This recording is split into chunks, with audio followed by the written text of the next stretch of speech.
Hammaga salom, sizlar bilan qishloqi. Bugun men yangi bayroq qurdim yangi obunachi uchun. Va tadadam Kiyev bayrog'i. Kiyev.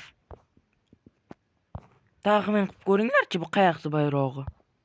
Yo, Rossiyaniki emas. Ukrainaniki. Avval Ukraina Kiyev bo'lgan.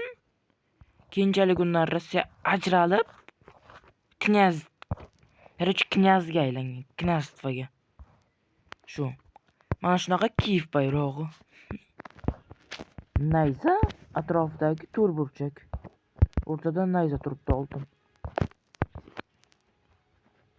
Bunga e'tibor bermaysizlar. Prosta bir ikkita qo'y suratga olishlariga xalaqit beruvdi, shunga yo'qotdim. Undan necha baho berasizlar? Yozib qoldiramiz. Like va obunani unutmanglar. Agar shunaqa bayroqlar ko'proq chiqishini xohlasangiz, sizlar bilan qishloqqa edi. Hammaga xayr. Keyingi videoda ko'rishguncha.